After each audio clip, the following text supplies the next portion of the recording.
John Pahad దర్గాలో మంత్రి ఉత్తమ్ కుమార్ రెడ్డి ప్రత్యేక పూజలు నిర్వహించారు.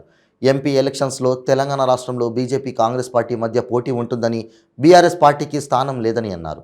సూర్యాపేట జిల్లా పాలకీడు మండలం జాన్పాడులో మంత్రి ఉత్తమ్ కుమార్ రెడ్డి ప్రెస్ మీట్లో మాట్లాడారు. కుల మతాలకు అతీతంగా జరుపుకునే పండుగగా ఈ పండుగను జరుపుకుంటారన్నారు. జాన్పాడ్ దర్గాను అభివృద్ధి చేసింది నేనే అని, గత 10 సంవత్సరాలుగా అభివృద్ధి శూన్యమని అన్నారు. జాన్పాడ్ దర్గాకు వచ్చే భక్తులకు ఇబ్బంది లేకుండా ₹1 కోటితో అభివృద్ధి పనులు చేపిస్తానని తెలిపారు.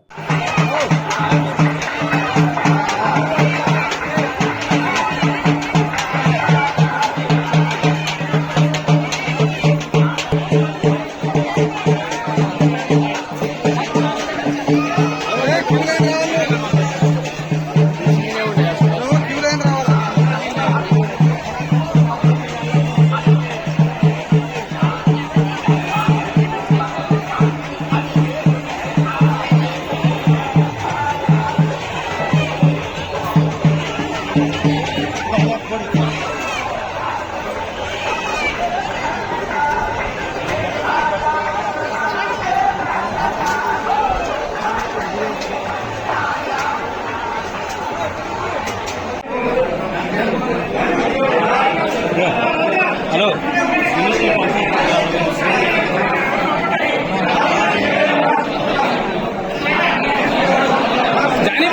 जानी भाई चूड़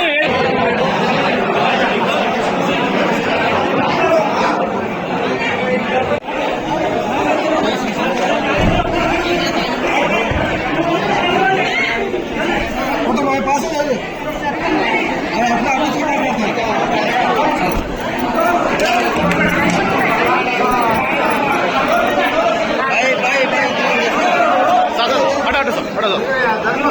थोड़ा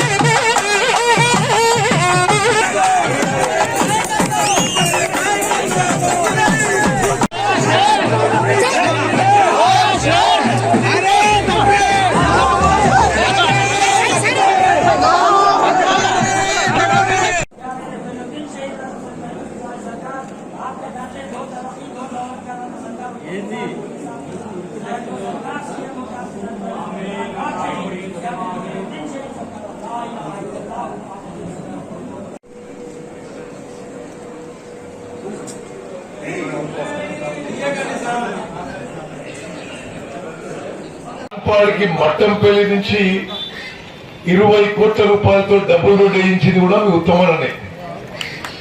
కృష్ణానది నుంచి ఒక డ్రింకింగ్ వాటర్ స్కీమ్ ఏర్పాటు చేసింది కూడా నేనే.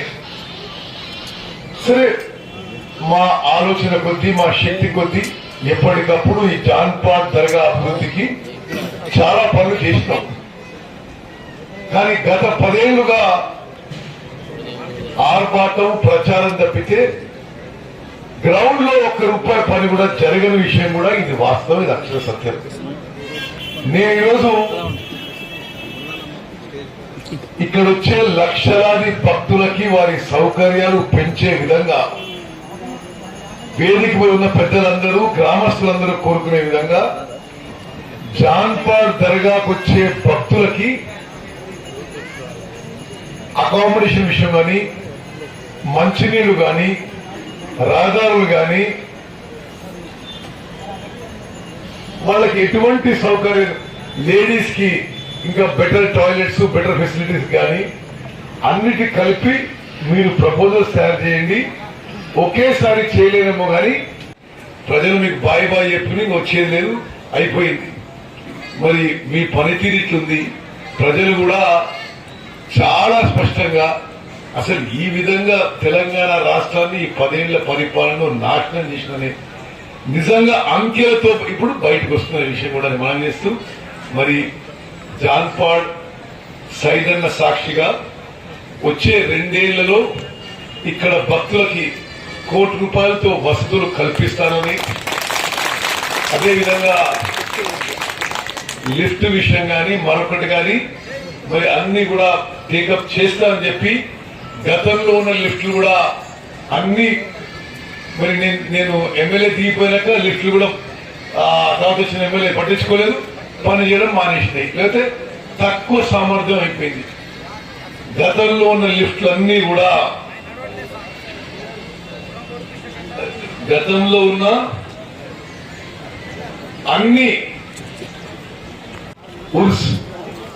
ఉత్సవాల సందర్భంగా నేను ఇక్కడ రావడం, దర్శనం చేసుకోవడం, ఆ పూజల్లో పాల్గొనడం నా అదృష్టంగా భావిస్తున్నాను.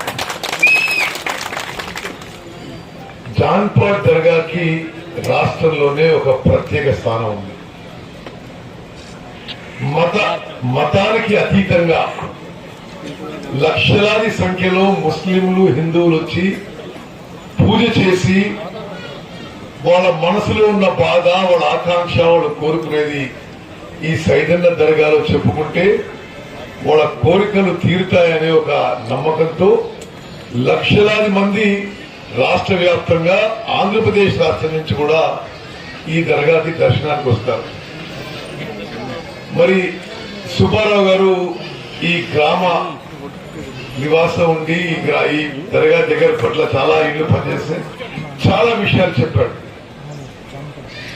నేను దాంట్లో 99% ఇండ్లకి మేము వాటర్ సోర్స్ క్రియేట్ చేసి, అన్ని బజార్లలో పైప్ లైన్ వేసి, అన్ని ఇండ్లకి నల్లాలిచ్చి, ఆ నల్లాల ద్వారా ప్యూరిఫైడ్ డ్రింకింగ్ వాటర్ ఇస్తున్నామని చెప్పి కేంద్రానికి నేను పార్లమెంట్ లో ఉంటే నాకే ఆనాటి రాష్ట్ర బీఆర్ఎస్ ప్రభుత్వం జవాబు చెప్పింది. 40,000 కోట్లు అప్పు తీసుకొచ్చి మిషన్ భగీరథ చేసి 99% ఇండ్లకి ప్యూరిఫైడ్ డ్రింకింగ్ వాటర్ ఇస్తున్నామని చెప్పుకున్న అబద్ధాలు పలికిన ప్రభుత్వం ఈరోజు మరి ఏం జరుగుతుందో మీకు తెలుసు. కృష్ణా నది ఒడ్డున ఈ గ్రామాలకే మంచినీళ్ళ సోర్సే లేదు. అసలు బోర్లు ఎండిపోతున్నాయి. ఏది మిషన్ భగీరథ? నాగేశ్వరరావు రైతేనా? ఏది క్రియేట్ చేసిన సోర్సు? ఏడికి పోయినా ఈ 1,000 కోట్ల రూపాయలు జేబుల్లోకి పోయినాయి. పై నుంచి కింది వరకు అందరూ దోచుకు తిన్నారు. మరి ఇది చాలా చాలా బాధాకరం. మేము అధికారంలో వచ్చినాక ఏ రంగం చూసినా తెలంగాణ రాష్ట్రం విధ్వంసానికి గురైంది. మేము ఇప్పుడు తాగునీటి విషయం మీకు చెప్పిన, సాగునీటి విషయంలో అసలు ఆ లెక్కలు చెప్తే మీరు పరేషాన్ అయిపోతారు.